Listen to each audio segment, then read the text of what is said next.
Do you ever feel paralyzed by the thought of planning your future?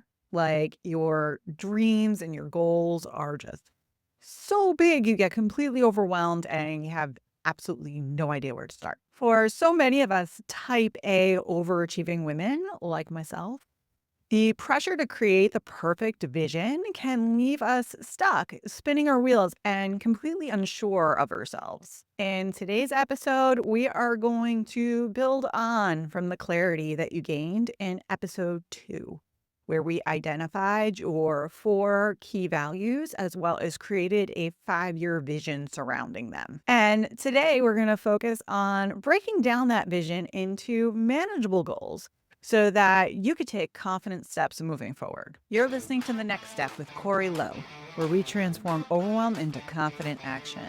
I'm Corrie Lo, keynote speaker, coach, and working mama of 4, here to help ambitious women just like you take the next step, whether that be leadership at work, at home, or in your community. Let's get started. So after crafting my own first 5-year vision, I remember feeling this sense of anxiety as well as excitement. Some of the things I put on my list were really unrealistic.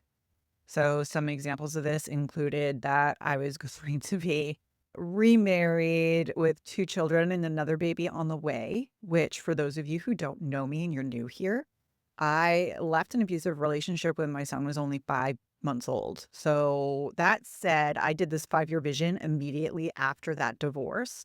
So this was saying in 5 years that I was going to go from being a single mom of 1 to a married mom of 4, which that's a tight time frame. Like, how exactly was I going to do that?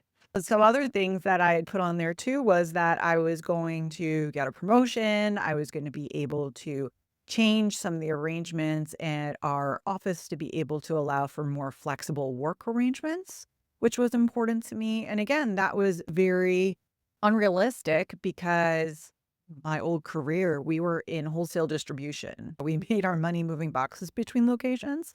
So we had to be in an office. So while I was excited by the concept of this future vision that I had, I was really stressed out and anxious about how realistic it actually was for me to achieve it.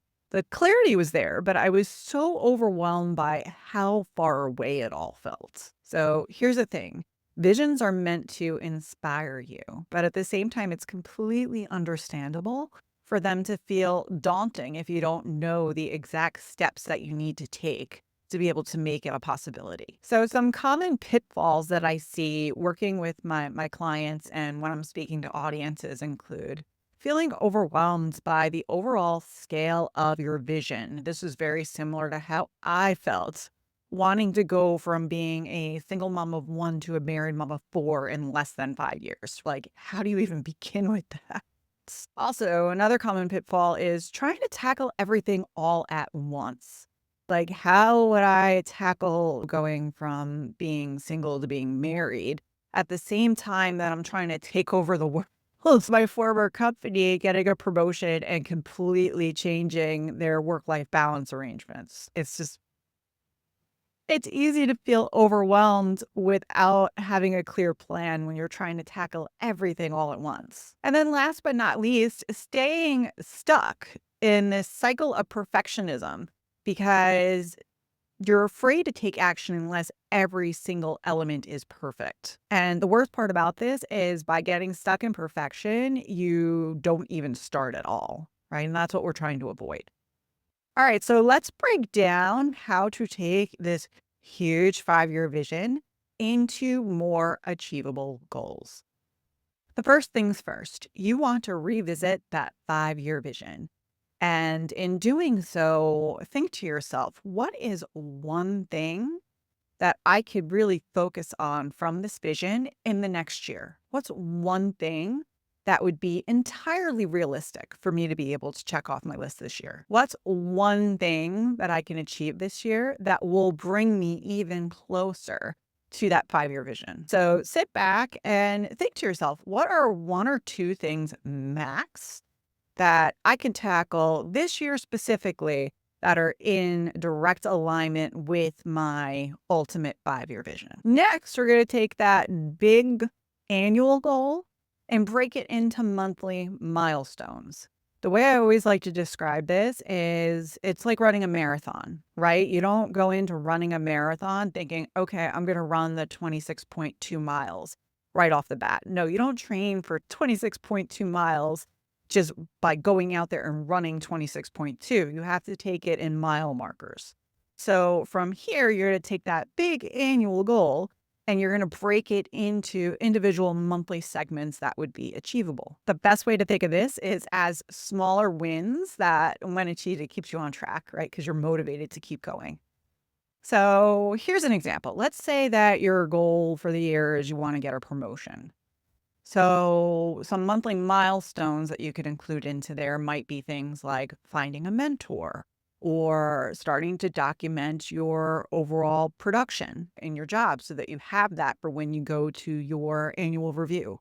It also might be starting to build your network, starting to do more networking. Now, one really quick hack that I wanted to share for this while you're breaking out your monthly goals is to overall, when you're looking at your calendar, block out stuff that you know is an obligation that you need to meet first. So for me, as an example, I love to take one of those year at a glance calendars and I block out things like summer vacation when my kids are home from school or school breaks or different doctor's appointments or vacations with my family, things that are important. Then from there, it makes it much, much easier to plan everything else around that. And not that the things that you personally need to commit to get lost in the shuffle. Now, the next step from here is creating weekly intentions. So you're going to take that monthly milestone and you're going to break it into weekly intentions so that you have maybe anywhere from 1 to 3 things that you're really focused on over the course of the week that are going to help you get to that overall monthly milestone. So as an example, let's say that this month's milestone is you're looking to find a mentor. This week's intention might be looking through your list of connections and seeing who inspires you and why. So then that way you're prepared for the following week when you actually start reaching out to them to start up some discussions. From there, it's as simple as every single day breaking it into priorities. What are your daily priorities aligned with your intention, your milestone, and your goal? Kick off each day with anywhere from 1 to 3 things that are going to help move you towards that mark.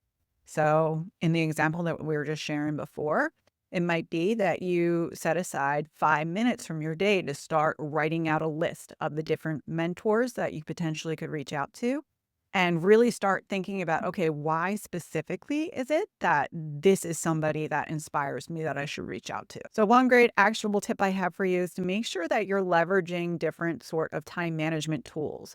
It could be anything from a planner or a digital calendar. I personally love Google Cal. I use that all the time. And make sure that you're inputting all of these intentions, goals, milestones that we had talked about so that it keeps you on track week by week. Alrighty, so today we just talked about how to take that huge, overwhelming 5-year vision and break it down into completely manageable and achievable annual, monthly, weekly, and daily goals. So your next step for today is going to be to revisit the 5-year vision from episode 2. If you haven't listened to episode 2, your first step is actually going to be listening to that. But you're going to take care of that 5-year vision. And then from there, dive deeper, breaking it down with this goal positioning system, as I like to call it. And if you want even more support on this, check out my goal positioning system mini course on my website. We'll make sure that we link it in the show notes. Thank you so much for showing up for this episode.